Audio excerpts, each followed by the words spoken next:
오늘 우리가 함께 살펴볼 말씀은 에레미야 40장 1절에서 12절 말씀입니다. 구약성경 1117쪽에 있습니다. 에레미야 40장 1절부터 12절 말씀입니다. 네, 다 찾으셨으면 저부터 교독하며 한 절씩 읽도록 하겠습니다.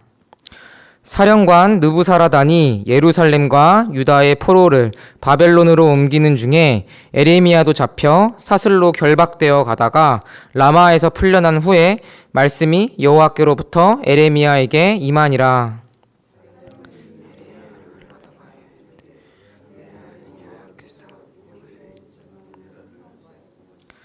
여호와께서 그가 말씀하신 대로 행하셨으니 이는 너희가 여호와께 범죄하고 그의 목소리에 순종하지 아니하였으므로 이제 이루어졌도다.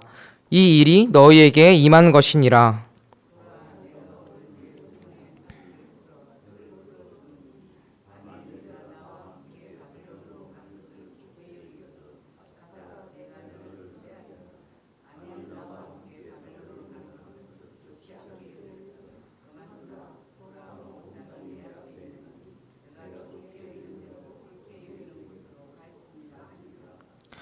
에레미야가 아직 돌이키기 전에 그가 다시 이르되 너는 바벨론의 왕이 유다 성읍들을 맞도록 세운 사반의 손자 아히감의 아들 그데랴에게로 돌아가서 그와 함께 백성 가운데 살거나 내가 옳게 여기는 곳으로 가거나 할지니라 하고 그 사령관이 그에게 양식과 선물을 주어 보내매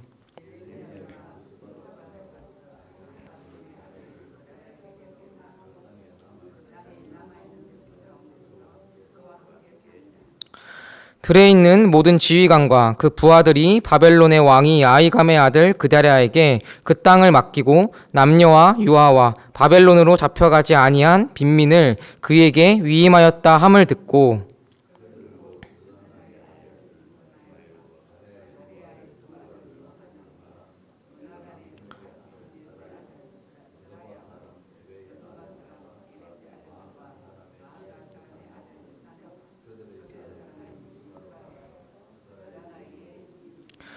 사반의 손자 아히감의 아들 그데랴가 그들과 그들의 사람들에게 맹세하며 이르되 너희는 갈대아 사람을 섬기기를 두려워하지 말고 이 땅에 살면서 바벨론의 왕을 섬기라. 그리하면 너희에게 유익하리라.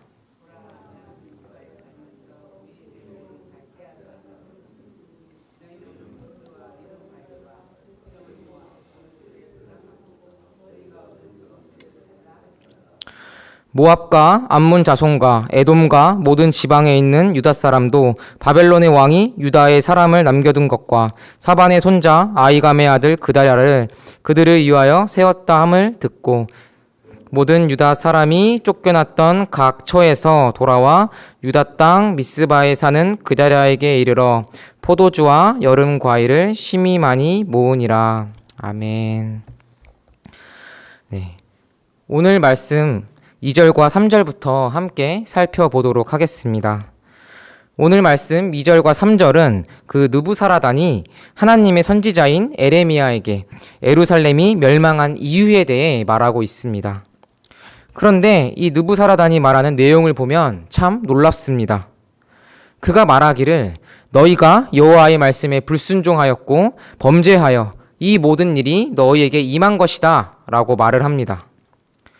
에레미야가 남유다 백성들에게 그렇게나 목이 터져라 외쳤던 그 하나님의 메시지가 이방인인 느부사라단의 입에서 나오고 있습니다. 하나님의 백성들이 깨닫지 못한 그 사실을 이 이방인이 말하고 있습니다. 이스라엘 민족은 자신들이 하나님께 택함받은 백성이라고 으스대며 살아왔지만 결국 하나님의 말씀을 깨닫지도 못한 채 멸망당해버린 그들과 달리 이교도이지만 하나님의 말씀을 정확히 깨닫고 있는 이 느부사라단의 이 모습이 우리는 좀 기묘하게 느껴집니다. 그리고 이러한 기묘한 상황을 만약 제가 이스라엘 민족으로서 이러한 상황을 보았다면 아주 부끄러웠을 것 같습니다. 그렇다면 이러한 이스라엘 백성들과 또 우리를 비교해 보았을 때 오늘을 살아가는 우리들의 모습은 어떻습니까? 가끔 예수를 믿지 않은 세상 사람들이 그들의 이웃과 사회 속에서 하는 그런 말과 행동들을 보면 예수를 믿는 우리들보다 더 그리스도인 같은 모습을 보일 때가 있습니다. 그 어느 때보다 하나님의 말씀이 퍼져 있어서 하나님의 말씀을 듣고자 한다면 쉽게 말씀을 들을 수 있는 시대가 바로 우리가 살아가고 있는 시대임에도 불구하고 또 그 어느 때보다 하나님의 말씀을 깨닫지 못하며 또 그 어느 때보다 하나님의 말씀에 순종하지 않는 시대가 바로 우리가 살아가고 있는 시대이며 또 우리 그리스도인들의 모습입니다. 하나님의 백성이 하나님의 백성답게 살지 못할 때 우리는 오늘 말씀에 나오는 이 이스라엘 백성들처럼 세상 속에서 부끄러운 모습을 당할지도 모른다는 사실을 우린 기억해야 합니다. 그렇다면 우리는 어떠한 모습으로 이 세상에서 살아가야 되는 걸까요? 함께 계속해서 이 에레미야의 모습을 살펴보길 원합니다. 오늘 말씀 4절에서 6절은 이 느부사라단이 제시하는 이 두 가지 선택지가 에레미야에게 주어지고 있습니다. 첫 번째 선택지는 바벨론으로 가는 길입니다. 바벨론의 사령관 느부사라단은 에레미야가 만약 바벨론으로 오게 된다면 후하게 대접해 주겠다고 약속하고 있습니다. 또 두 번째 선택지는 전국 어디든지 에레미야가 원하는 대로 가게 해주겠다는 선택지입니다. 에레미야는 이 두 가지 선택지 중에 두 번째 선택지를 택하였습니다. 그러나 그는 평안하고 아무 문제가 없는 그런 사람이 살기 좋은 성읍으로 가지 아니하고 그 땅에 남아있는 백성 가운데서 함께 살기를 택하였습니다. 만약 에레미야가 이 첫 번째 선택지, 바벨론으로 가는 그 선택지를 선택하였더라면 그는 바벨론에서 선대받으며 아주 편하고 호화로운 삶을 누릴 수 있었을 것입니다. 아주 좋은 환경이 그에게 주어졌을 것입니다. 그런데 그는 바벨론으로 가지 않았습니다. 또 에레미야는 두 번째 선택지를 택하였으므로 바벨론에서 그런 선대받는 만큼은 아니더라도 이제 어느 곳이든 갈 수 있기 때문에 그 느부사라단이 그 에레미야에게 준 그 양식과 선물을 가지고 어디 한적한 그런 사람 살기 좋은 곳으로 가서 그런 성읍에 가서 아주 편안한 그런 여생을 보낼 수 있었을 것입니다. 그런데 그는 그런 곳으로도 가지 않았습니다. 이 에레미야가 간 곳은 오히려 멸망당하고 폐허가 돼버린 그 땅에 남아있는 그 백성 가운데로 찾아가 그들과 함께 살기를 택하였습니다. 에레미야는 하나님의 말씀을 믿었습니다. 하나님은 이스라엘이 여호와의 말씀에 불순종하여 악의 길을 떠나지 않았으므로 바벨론에 의해 멸망당할 것을 말씀하셨지만 그와 동시에 또 회복의 메시지도 함께 말씀하셨습니다. 그것은 바로 이스라엘의 하나님이 되시는 여호와께서 후에 포로로 끌려간 이스라엘 백성들을 다시 불러 모으시고 그들을 일으켜 세우시며 회복시킬 것이라는 그런 회복의 메시지였습니다. 비록 이스라엘이 바벨론에게 멸망당하여 예루살렘이 함락당하고 성전이 약탈당하며 동포들은 포로로 끌려갔지만 이 모든 것이 이스라엘을 정결케 하시는 그런 하나님의 연단의 시간임을 믿고 연단 중에 있는 그 남아있는 하나님의 사람들과 함께하기로 했던 것이죠. 이와 같은 이 에레미야의 모습을 통해 우리는 에레미야처럼 삶으로 하나님의 말씀을 실천하고 또 보여주는 삶을 살아야 함을 알 수 있습니다. 말로는 누구나 하나님의 말씀에 순종해야지 온전하게 말씀에 합당한 삶을 살아야지 할 수 있습니다. 물론 그 말들의 고백도 너무나 귀한 건 맞지만 삶이 뒷받침되지 않는 이러한 말들은 공허한 메아리일 뿐입니다. 한번 생각해 봅시다.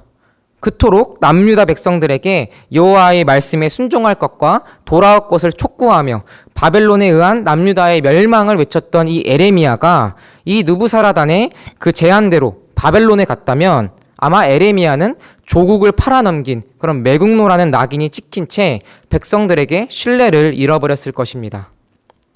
또 자기 혼자만의 평안과 안락을 누리고자 그 땅에 남아있는 백성들을 외면한 채 다른 편안한 어떤 성읍으로 가서 자기 혼자만 잘 먹고 잘 살았더라도 예레미야는 하나님의 선지자로서의 신뢰성을 잃어버리게 되었을 것입니다. 그가 지금껏 남유다 백성들에게 그토록 절절하게 외쳤던 그 모든 말들의 신뢰성이 한 번에 무너졌을 거예요. 그러나 예레미야는 자신의 안락과 평안을 쫓아가지 않았고 끝까지 하나님의 말씀의 약속들을 믿으며 말로만이 아니라 자신의 삶으로 그 말씀의 성취를 향해 그 땅에 남아있는 백성들과 함께 나아갔습니다. 그렇다면 오늘날의 우리 그리스도인들의 모습은 어떻습니까?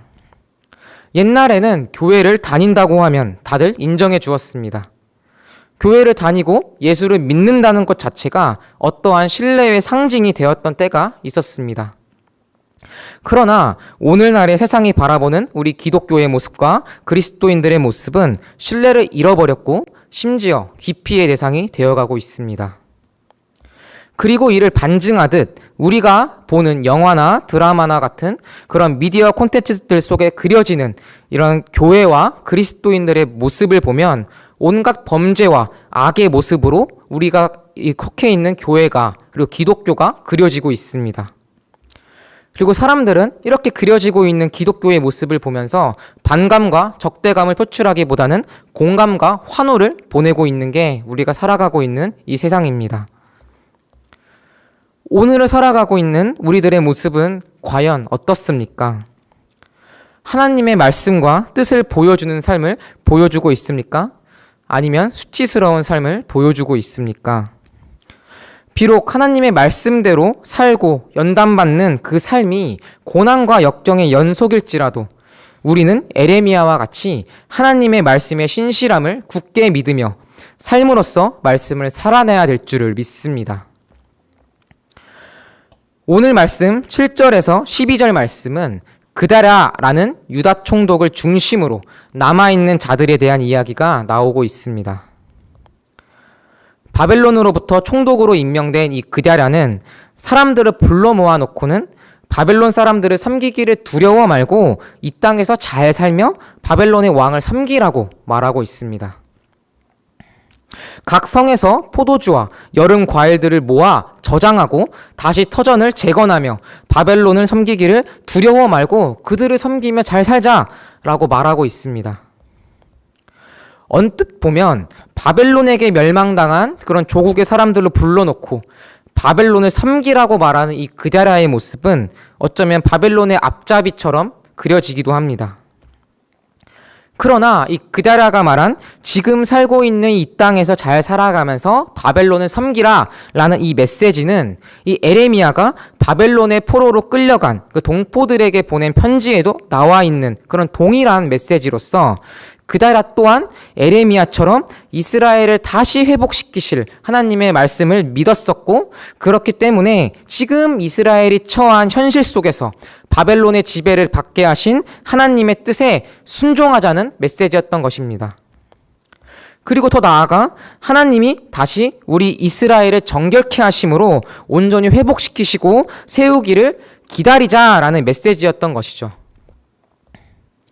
그다랴는 이 예레미야와 마찬가지로 나라가 망하고 동포들이 바벨론으로 끌려간 것은 어떤 단순한 재앙과 저주가 아니라 이스라엘 민족을 향한 하나님의 담금질이며 연단이라는 것을 말해주고 있습니다.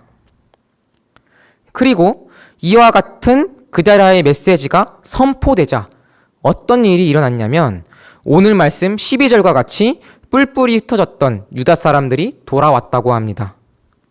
그리고 그곳에서 포도주와 여름 과일들을 심히 많이 모았다고 합니다. 진짜 회복이 여기서부터 일어나기 시작한 것입니다. 이스라엘이 하나님의 말씀대로 순종하자 성전은 부서지고 동포들이 포로로 끌려간 그 황폐한 그곳에서 회복이 시작되고 있는 것이죠.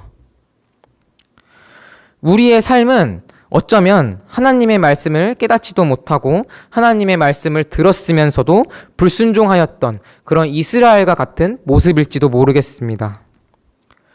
하나님의 말씀을 순종하기보다 나의 뜻과 생각을 내세우길 원하고 하나님의 말씀에 순종하며 삶으로써 그분의 뜻과 어떤 공의를 내세우기보다 그 순간의 평안과 안락함을 쫓아 살아가는 삶, 그런 것들 말이죠.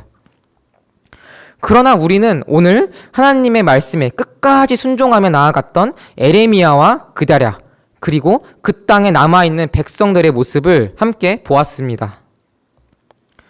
우리는 하나님의 말씀을 다시 붙잡고 순종하는 그들의 모습 속에서 하나님의 회복을 확인할 수 있었습니다. 멸망당하고 찢긴 그곳에서 남유다에 남아있는 백성들이 다시 하나님의 말씀에 순종하자 다시 그곳에서 새살이 돋아나고 회복의 역사가 시작되었듯이 우리도 다시 하나님께 돌아가 하나님의 말씀에 순종하기 시작한다면 우리들의 삶 또한, 그리고 우리들이 살아가고 있는 이 사회 또한 회복될 수 있음을 믿읍시다. 오직 하나님께 돌아와 그분의 말씀에 순종하는 것이 우리가 멸망당하지 않고 사는 길임을 기억하며 오늘 하루도 하나님의 말씀에 힘써 순종하는 모든 낮은 숲 교회 성도님들이 되기를 축복합니다. 네, 기도하시겠습니다. 사랑의 하나님 아버지 감사합니다. 오늘 이 시간 우리가 새벽을 깨워 하루의 첫 시작을 하나님께 내어드릴 수 있는 예배로 드리게 하시고 또 말씀을 듣게 하심에 감사합니다. 오늘 하루 또 앞으로 한 주간 살아갈 때 오직 주님의 말씀과 은혜만을 의지하게 하시고 주님만을 붙들게 하사 주님께서 매일의 삶 가운데 부어주시는 그 평안을 경험케 하시며 말씀과 동행하는 우리들이 되길 원합니다. 주님은 우리를 사랑하사 멸망케 하시는 것이 아니라 우리를 회복케 하시는 주님이심을 고백합니다. 오늘 우리가 말씀을 통해 함께 살펴본 에레미야와 그다랴, 그리고 그 땅에 남아있는 백성들의 모습을 보면서 우리도 그들의 모습을 본받아 주님의 말씀에 힘써 순종하고 삶 속에서 주님의 말씀을 힘써 드러내야 함을 보았습니다. 비록 우리의 연약함과 부족함으로 인하여 하나님의 말씀을 제대로 순종치 못하고 삶 속에서 주님의 뜻을 드러내는 삶을 살아가지 못할 때가 훨씬 많지만 그럼에도 불구하고 주님께서는 우리를 향한 사랑을 거두지 않으사 우리가 온전히 주님께 나아와 주님의 말씀과 뜻에 순종하도록 이끌어 주시고 회복시켜 주시는 분이심을 고백합니다. 우리의 마음의 중심을 살피시고 우리가 온전히 주님의 말씀에 합당한 자가 될 수 있도록 주님께서 이끌어 주옵소서. 오늘 하루도 주님께서 보살펴 주시고 함께하여 주실 것을 믿사오며 감사드리며 주 예수 그리스도의 이름으로 기도합니다. 아멘.